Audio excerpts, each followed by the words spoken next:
Today, I'm going to talk about how the Acolyte is weirdly bad. Welcome to Missing the Mark, where we look for meaning in strange places. I'm Christopher. So, like many of you, I've heard the buzz about how bad Disney's new series, The Acolyte, is. I'm not sure why, but I decided to check it out for myself, and yeah, it's bad. But it's weirdly bad. Like, it's bad in a lot of different ways that don't make sense together in the same show. To show what I mean, we're going to go through the plot. To keep these videos from being too long, I'm going to limit this one to episodes 1 and 2, and we'll discuss the other episodes in future videos. The Acolyte opens up with a ninja walking in a city and offering some 2-foot-tall alien gold coins to tell her where the Jedi is. This is portrayed like she's bribing the alien for secret information, but since the Jedi are the guardians of peace and order in the galaxy at this point, it's set 100 years before the Phantom Menace, this is an entirely reasonable question to ask of anyone who might know it, since any random person could very reasonably be asking the Jedi for help. Anyway, after getting the information, she goes into the bar and walks up to the Jedi's table where the Jedi, played by Carrie-Anne Moss, is staring at a wall. The ninja, who for some reason is wearing chainmail with a metal breastplate, I'm a bit conflicted on this one, actually, since on the one hand, it looks reasonably functional as armor, but on the other hand, not against any weapons she's likely to encounter. Anyway, the ninja then adopts a fighting stance, and after saying that they have unfinished business, makes the request, "Attack me with all of your strength." This is the sort of thing that an 11-year-old boy would think is very cool. And to be fair, the writers kind of get this since the other people sitting at the table with the Jedi laugh at it. I'm reminded of Nerdrotic's line that Star Wars dies with thunderous cringe because, well, this is pretty cringe. But maybe that's supposed to be characterization. Kylo Ren wore an unlicensed Halloween Darth Vader costume to establish his character as a wannabe Darth Vader who doesn't know how to live up to his idol. Making him a wannabe Darth Vader who doesn't know how to live up to his idol was a bad writing choice, but the bad costume was a very effective means of communicating the bad character. So, perhaps the same thing is going on here. Anyway, Carrie-Anne Moss. The character's name is Indara, but we only learn that later, and I don't care. It says that the Jedi don't attack unarmed people. The ninja disputes this, but more to the point. Would Carrie-Anne Moss actually have attacked the ninja with all of her strength if the ninja had a knife? It wasn't a problem that there was no reason to attack her? If so, what's the minimum weapon? Would she have attacked her if the ninja was brandishing toenail clippers? Anyway, since the Jedi won't attack the ninja, some of the other people at the table do it for her, and we get a whole bunch of kung fu wirework fighting. Which makes it sound cooler than it actually is. Any individual moment is okay, but the moments don't cohere into anything fun. Anyway, during the fighting, the ninja tries to distract the Jedi by putting innocent people in danger several times.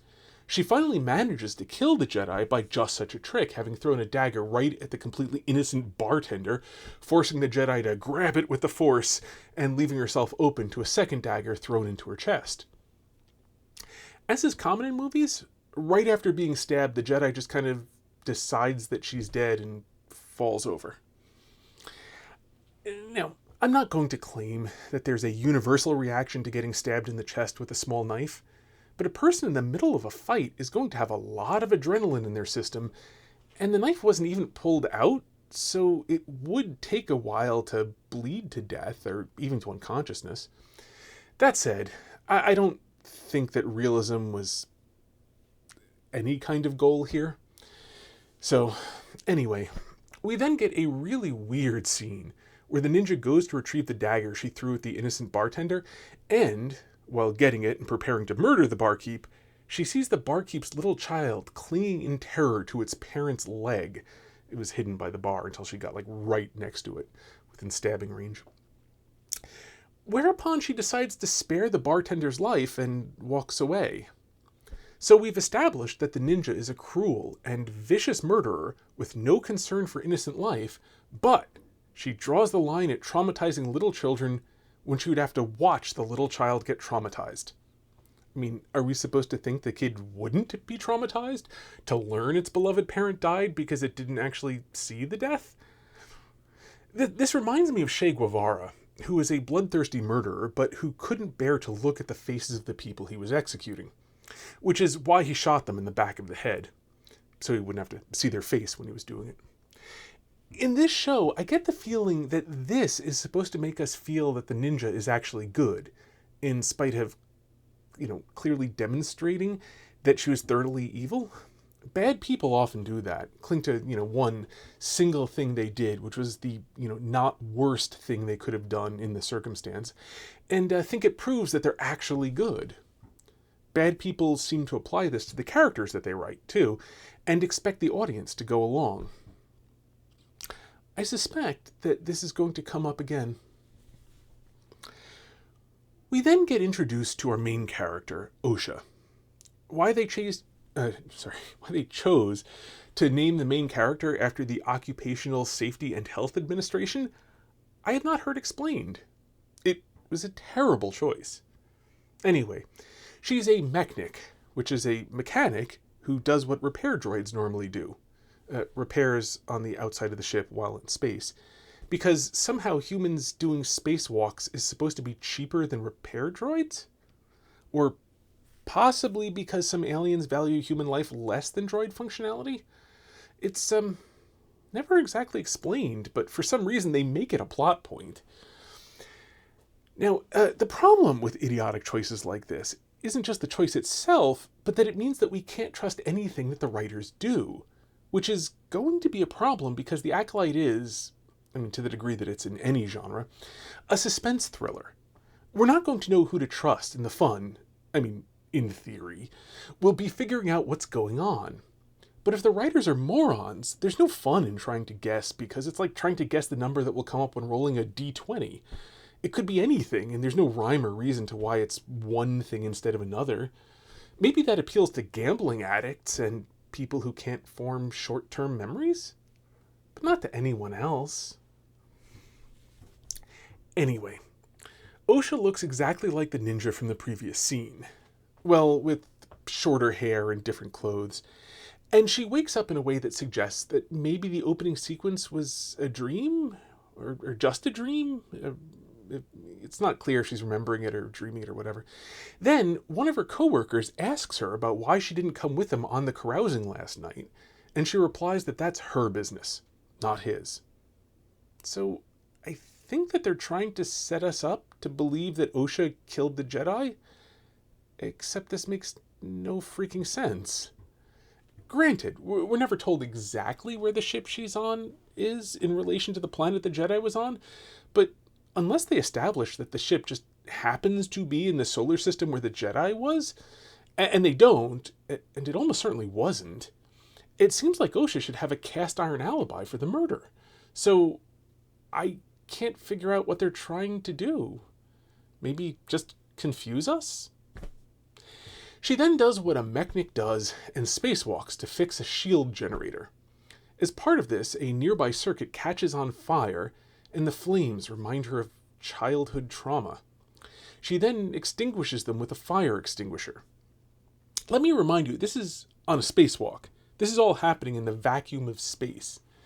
Fire doesn't work like this in space. It's not impossible to have fire in space. That's how rockets work, after all. The problem is that it doesn't behave like a flame in an atmosphere where the gas is only a bit less dense than the surrounding gas, and so a superheated plume travels up and with laminar flow making it tend to narrow towards the top. And the only way you get fire in space is if you have a fuel which contains an oxidizer heated past its ignition point. If you have that, you can't smother it to prevent the fire's access to oxygen. This is just completely wrong. Which will actually be significant later when we won't be able to draw any conclusions from a stone fortress burning down, because the idiots who made the show clearly don't know how fire works.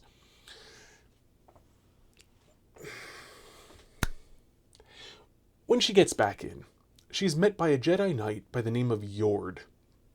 They pick a lot of bad names on this show. He's here to arrest OSHA for the murder of Carrie Ann Moss because the bartender who the ninja left alive gave a description of the ninja, and it matched OSHA, which is good enough to arrest OSHA. Given that the bartender was a non-humanoid, I mean, if it wasn't outright CGI, it had like a large animatronic head, you'd expect its description of the ninja to be something along the lines of, it was a dark, medium-sized human. Its eyes were close together, but all humans' eyes are close together. I can't really tell them apart. It had long fur on its head, if that helps. Apparently, though, that's not what happened. Maybe it's a human enthusiast and gave a detailed description. Anyway, it turns out that Yord and OSHA knew each other from back when she was in Jedi training, before she left. He's bumbling and stupid, and I think that the critical drinker is right that his function is to make everyone else look good by comparison. In reality, he's just horribly cringe, and his mistakes make no freaking sense because they're trying to portray the Jedi as overconfident. And this guy, who's been in training for close to 20 years, several of them as a Padawan to another Jedi, putting him in all sorts of, real combat situations, acts like he's barely even tied his own shoes before and is intimidated by having to interact with adults. Anyway, after this we get introduced to Master Saul, who is meant to be a wise, experienced Jedi. More on that later. Teaching the children's introductory class on the Force. Lee Jung-jae, the actor who plays Saul, gives the character gravitas, though that doesn't always work with what the writers give him to say. Anyway, this class is interrupted by Master Vernestra, who is clearly Saul's superior and also in charge of the investigation of Carrie Ann Moss's death. Did the Jedi really put kindergarten administrators in charge of murder investigations? Or if Vernestra is the lead investigator in the murder and interrupting Jedi kindergarten, how is she just ordering Master Saul around? I mean, the Jedi are depicted as having a strict hierarchy to which they show enormous deference. You can't just send a kindergarten teacher on a mission without clearing it with the school's principal. After this, we see that instead of the Jedi bringing their prisoner back with them, they stick her on a prison ship. No explanation is offered, and this seems to be substantially more work for Yord than just bringing OSHA back with him would be. To put her on a prison ship, he'd have to wait for one to pass by, or at best, he'd have to rendezvous with one to do a prisoner transfer. I mean, this makes no sense from the get-go. There was no way for the Jedi to know where OSHA was, since she was basically living off the grid. We're not given an explanation, and they don't even hang a lampshade on it. Like in Kill Bill, where the bride asks Bill how he found her, and he replies, "I'm the man." I think it never even occurred to the writers that to go to OSHA, someone would have to know where she was. I mean, leaving this aside, if the Jedi actually believed that she killed a Jedi Master in a one-on-one fight, sending an inexperienced Jedi Knight and his Padawan to capture the ruthless, powerful killer instead of like a half-dozen Jedi Masters is outright absurd. Loading her into a prison ship with a single droid to guard her isn't particularly more stupid, but it's no less stupid either. So, there's a prison break on the ship where the other prisoners mutiny. Apparently, one of them is able to activate the chair mode on the navigation droids, which they have for some reason, which causes the ship to come out of hyperspace. Then, one of the aliens uses the extensible 15-foot-long tentacle on the top of his head to grab the one guard droid and rip his head off. Then, they rip the droid's arm off and use his hand to activate the handprint scanner that opens the cell doors. Seriously. The way the doors open is with the droid's metal hand being placed on the handprint scanner. I'd say that we're supposed to assume that they give the droids unique fingerprints on their hands, but I suspect that it never occurred to the writers that for something to work, there's got to be some way for it to work. I think that to them, stuff just happens. That would actually explain a lot about this show. Anyway, the other prisoners escape using the escape pods and leave OSHA in the wrecked ship to die. To explain, the ship hit an asteroid because it came out of hyperspace in an asteroid field, right next to a planet. Because the writers don't know how gravity and asteroids work. Admittedly, those are both more esoteric things than knowing how fire works. Anyway, as the ship falls towards the nearby planet, OSHA tries and fails to use the force to grab a welder, but then luckily it slides towards her as the ship lurches and she's able to get out of her cell. I don't know if they're establishing that she can't use the force to show that she wasn't the ninja, or to establish it for the future. She then removes some cargo from a weird upright chair thing and uses the tie-downs to form a crude seatbelt, then adopts the crash position. You know, like that thing. As she waits for the ship to fall out of space onto the surface of the planet below.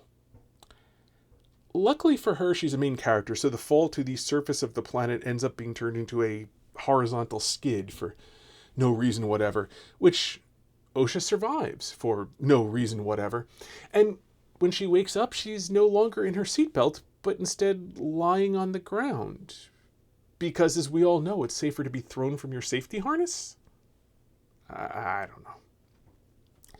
She then has a vision in which she finds out that her identical twin, May, is still alive and is the one who killed Carrie Ann Moss.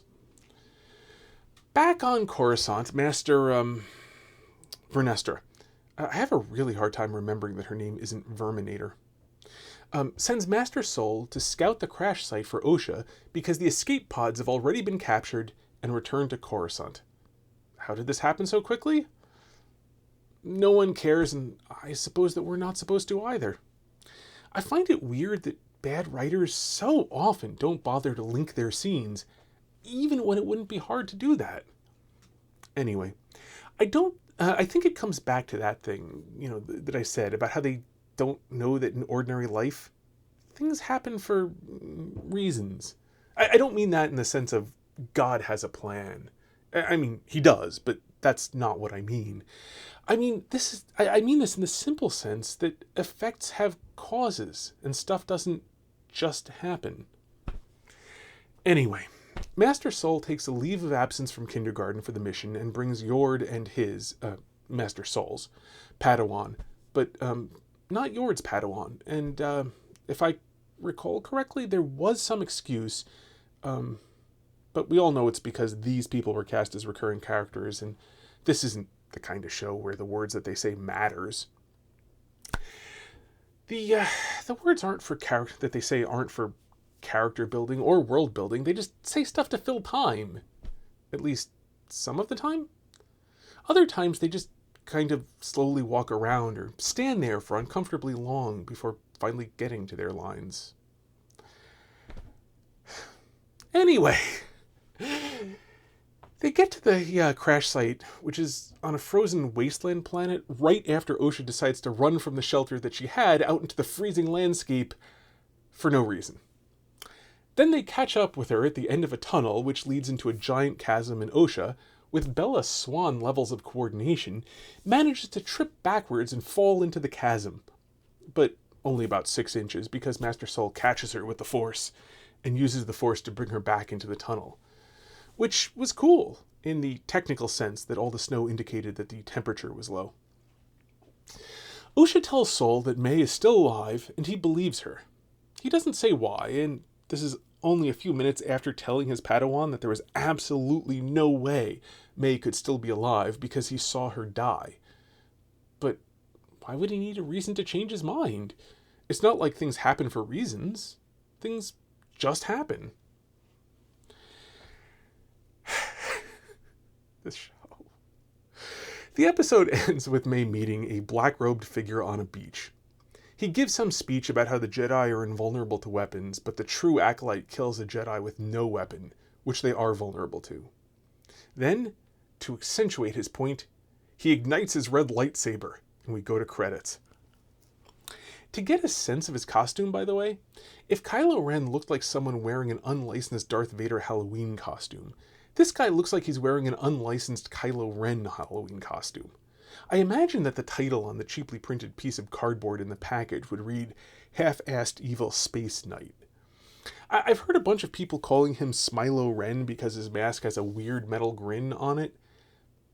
Frankly, I think that's a bit overgenerous. And, of course, it's been heavily commented on that saying the Jedi can't be killed with weapons is a bit weird considering that the opening scene was a Jedi getting killed with a knife, but I actually find it a bit stranger that he gives this speech right before igniting his own lightsaber. If weapons are useless against Jedi, why have a lightsaber? Anyway, the next episode begins with a 30-second recap of the first episode, which was probably about as good as actually watching the first episode. It's not a good sign when your last time on show clip job leaves out nothing important. And I mean like important to atmosphere, character development, anything, whatever. It was just as good as watching the whole darn episode. Anyway, May is on to try to assassinate her second Jedi. This one is Master Torben, and he's been meditating in a floating lotus position for over 10 years. He's surrounded by a force field which prevents May from attacking him. Again, this is the kind of thing that an 11-year-old boy would think is so cool. He uses his magic force powers to not have to eat or drink, and his meditation makes an impenetrable force field around him. Gee willikers, that sure would be neato. I will admit, it was a bit funny when May took up her fighting stance and asked him to attack her with all of his strength, and absolutely nothing happened. She just stood there, awkwardly. Then eventually stopped. So May goes off to a local apothecary as her plan B. Technically, it's actually plan C, since plan A was to kill him with no weapon, and plan B was to use her knives, which were equally stopped by the force field. There she meets an accomplice who has been waiting for her. Apparently he killed the owner of the store and has taken his place to blend in as he waited all night for May and she only just showed up now for some reason. They never explain the time gap. I'm sure that there's some way that this could make sense, at least if you're willing to put your fingers in your ears while they explain it and pretend that you heard something, that made sense. But they don't even do that. Anyway, she explains that she needs a weapon and needs him to turn some leaves that she hands him into drinkable poison, which he does. Then she takes it and goes off for her second attempt on Torben's life. I would like to pause a moment to consider the implications of this. May's first attempt on Torben's life was barehanded. Her second attempt was with her weapons, which is not how her master wants her to kill a Jedi for some reason. Her third attempt was with poison, which she needed an apothecary to brew. So Manny Jacinto, the character's name is, at least according to the credits, Kimir, or Kymir, or Kymire, or I don't know. No one says it, so how do I know how to pronounce it? But I find that too awkward to say more than once. Anyway, he killed the apothecary and squatted in his shop just in case May failed to kill Torben and needed him to brew up a poison, which he didn't know would be the weapon she would choose until she asked him to brew it. So the plan involved him killing an apothecary and stealing his shop in order to wait for May in order to have a chat before leaving the scene of the crime?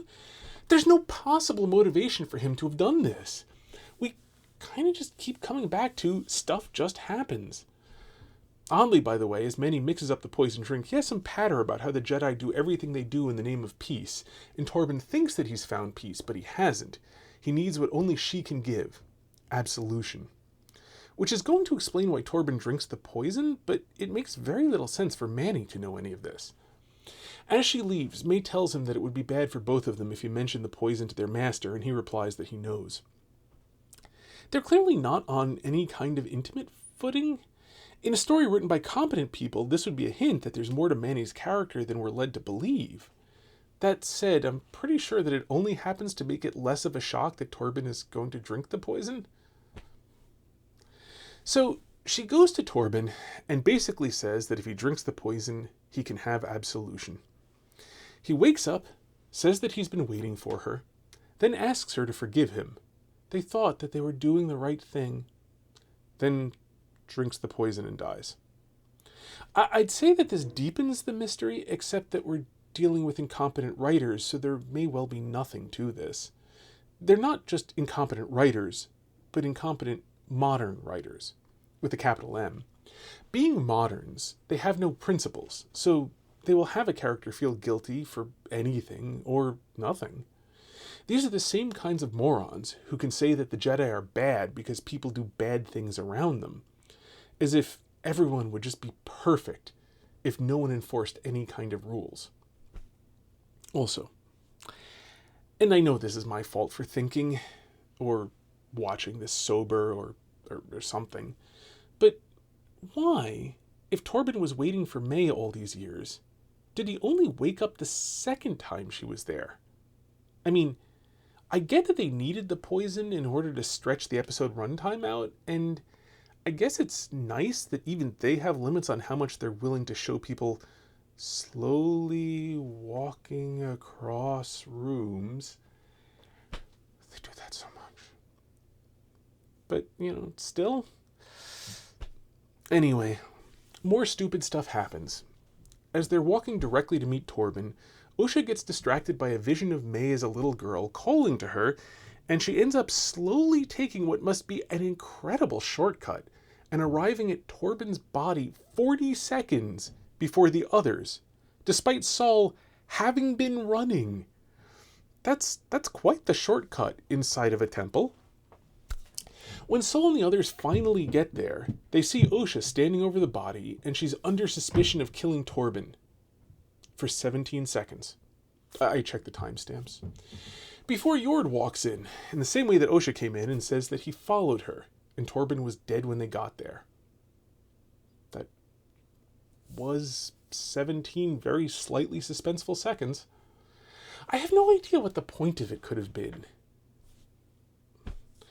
OSHA then identifies the poison as bunta from her home planet. She and her sister were taught to use it for hunting. Now, bear with me, I realize hunting is a special interest of mine, but just bear with me. While I'm not a master hunter, I know a few things about hunting. I've read a non-trivial amount about ways to hunt without guns. You don't hunt with poison. There are several reasons for this, but probably the best reason is that if you poison an animal to death, its meat will be poisoned. This is kind of a problem for hunting, since the reason to kill an animal is to eat it. Now, you can work around this in a fantasy setting by having the poison be very unstable and decompose into inert chemicals even in a dead body, but then you'd have to get your prey item to eat the poison right after you make it. And in general, it's not easy to get wild animals to eat some particular food that you set out 5 minutes ago. I suppose you could condition them to accept food from you by regularly putting out unpoisoned food, but at some point you're better off eating food that you're using to train the animal, especially since the training won't carry over to the next animal once you poison this one. And if they're that close, why not just shoot them? And there is another problem. Even if you can get them to immediately eat the poison, unless you can get the animal to swallow an instantly lethal dose of the poison, and, lethal doses of poison from the animal's native habitat usually taste really, really bad to them.